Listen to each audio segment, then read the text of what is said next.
Your introversion is housed within your family life. That's how you cope, huh? You've got a strong marriage. I do.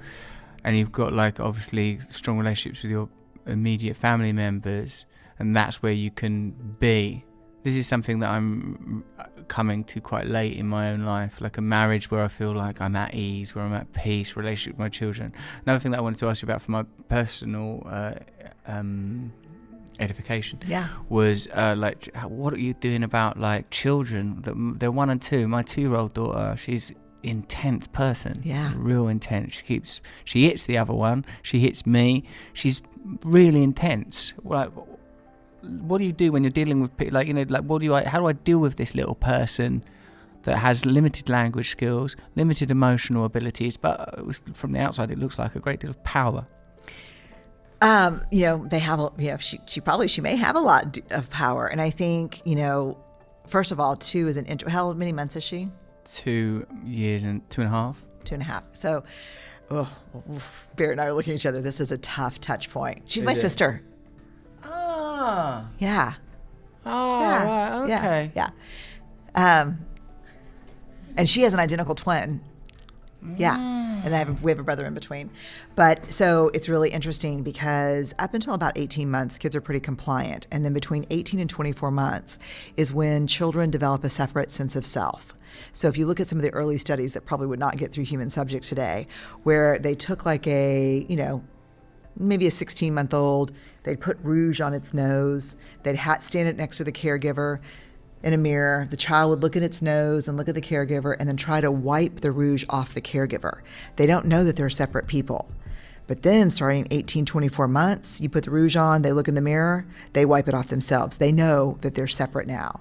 So their job developmentally at this age is to exercise and confirm a separate sense of self. You say sit, I stand. You say don't go in the street, I run toward the curb.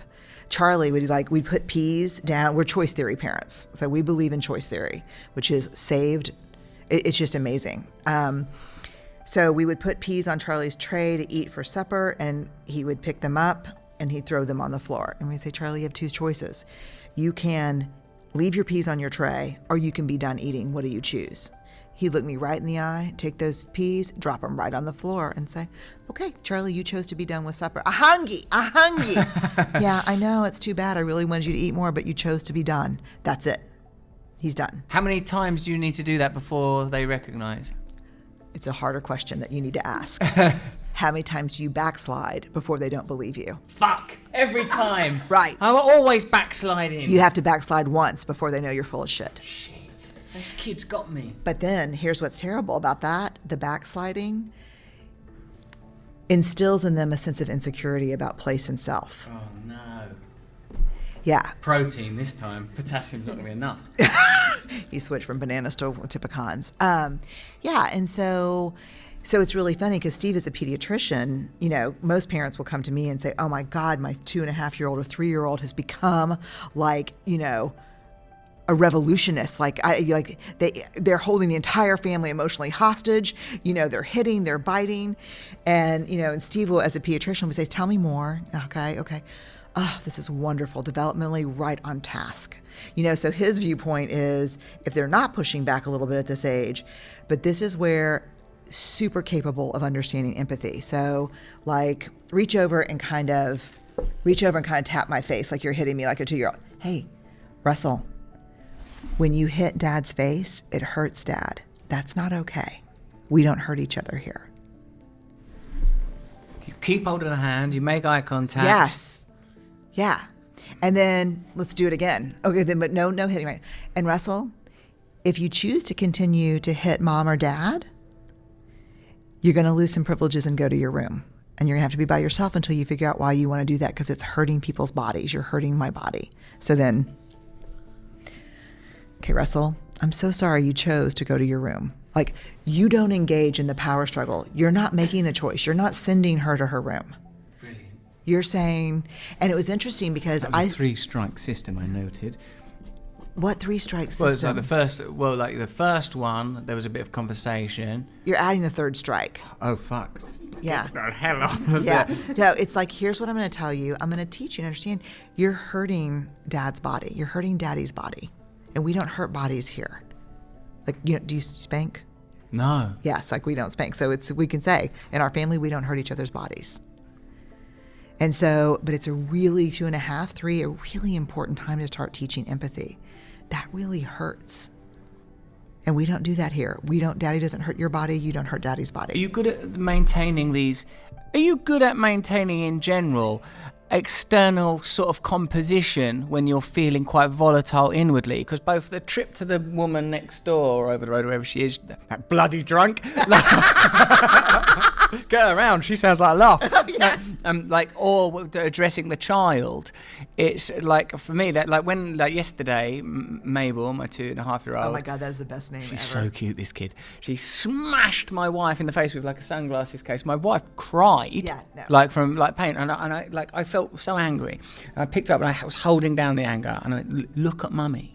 You made mummy cry. You cannot hit mummy in the face. Do you understand? And she like starts crying hysterically, and Natalie, I said, stop crying. But I'm feeling like chimp energy in me of like wanting to control this kid. It's very hard with hitting and biting.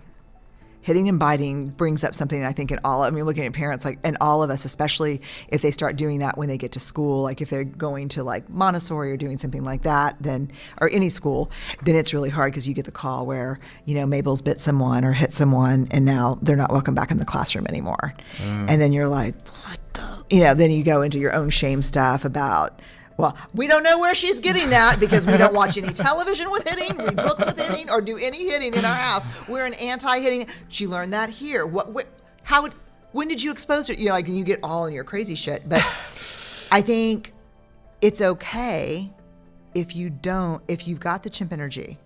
It's okay not to deal with it right there. You've got to stop the physical action, but it's okay to say, and this is really... Both my kids were very Montessori kids, but daddy and mommy have to walk away right now. You hurt mommy and we're going to walk away right now. And we'll be back. And that's when they like grab your ankle and you're like, and you just remove them lovingly and say, we'll be back, but mommy and daddy are going to walk into the other room right now. Got it. Yeah. And this is real actual info. And just like really teaching them that I'm going to, and sometimes Charlie, like when he got older, because Charlie was, he could be tougher than Ellen in some ways. And he would say, Charlie, walk away from you right now. And I was like, you want to be like, fuck yeah. Like, I do the walking away around here, but he's like, using the walk away system. He's turned it on you. Yeah, I know. Charlie, walk away from you right now. And I was like, and then I'd be in my closet, like, enraged, like, texting Steve, now what the fuck do I do? He has walked away from me. But I think I was not raised like that. I was raised in a very volatile household. And so for me, even with a 20-year-old and 14-year-old, I can probably count on one hand the times I've raised my voice. Just because why? Rage is part of my sobriety. Oh, right. Yeah, that's true. I don't know if I go there where I stop. Do you know what I mean? Yeah. And so it's like I really miss smoking, so I like smoke a pen. Yeah, I smoke pens. Yeah, I do. I just hold it like this when I'm driving, especially like if a really good old rock song comes on or something like, the Stones or something. I just roll down my window and like that. The same thing with my parenting. Like I just walk away. I put myself in way more timeouts. I don't know that I've ever actually put my kid in timeout, but I put myself in timeouts all the time. Mommy's taking a timeout. Mommy's walking away. And they don't like that because a lot of that behavior is attention seeking. Yeah. And so they're like, this is not working. This is very good. Yeah, it's just, choice theory is really good because what happens is between 3 and 6, you've got real power struggle issues. And it's appropriate for them to try on different ways of being. That's their job. You can't, you want that developmentally for them to try on new ways. Can I split mom and dad?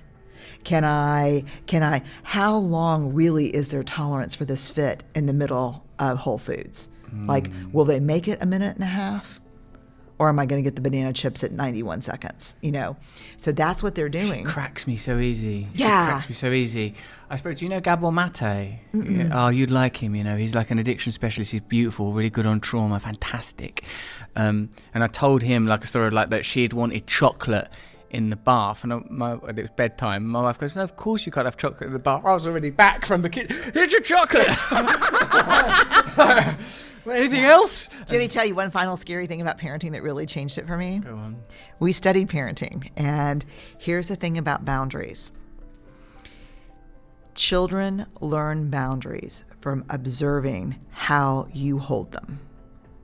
So the way I would do it is when Ellen would push and say, "No, I really want it. I really want it."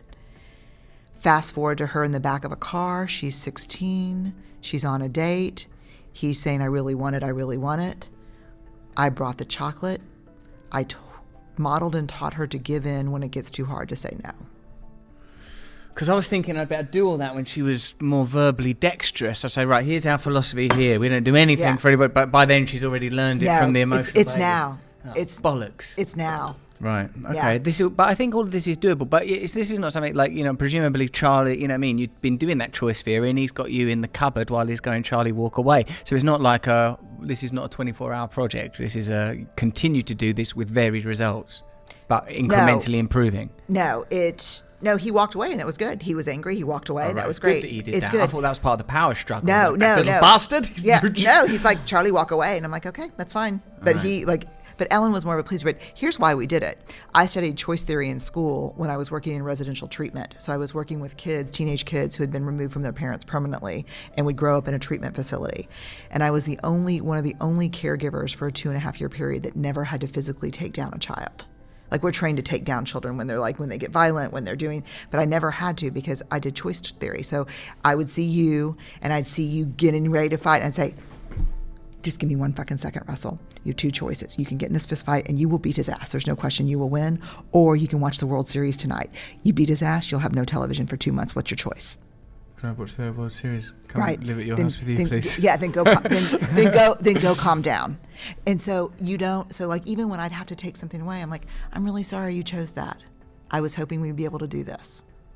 But let me tell you, and Steve will tell you as a pediatrician, you better make good on it. If you're at a restaurant and your kid's going crazy and you say you have 2 choices, pull it together, we're leaving, you better be ready to, and she just keeps going, you better be ready to say, "Sorry you made this choice, babe, we're leaving." She's screaming, she's doing the banana. Yeah, she's doing that feeling. The banana, yeah.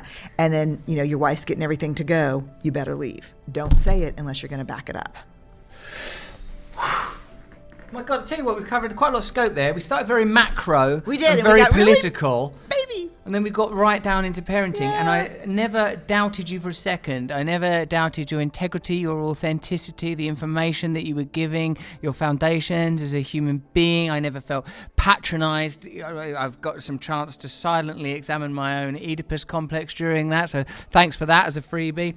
So I learned a great deal from talking to you. I was really, really very, very excited to meet you. And I didn't imagine for a moment that it could be disappointing because I knew there was so much I wanted to ask you. I could talk to you for hours and hours and hours. Me too. I need a wee quite bad. Me too. So I guess we'll wrap this up. I hope I get to talk to you again. Oh my God, I'm in. Anytime. You're a beautiful Anytime. person. You are too. And I just enjoyed every minute of it. It was a real pleasure to be with you. Thank you so much. Thank you. Yeah. Cheers.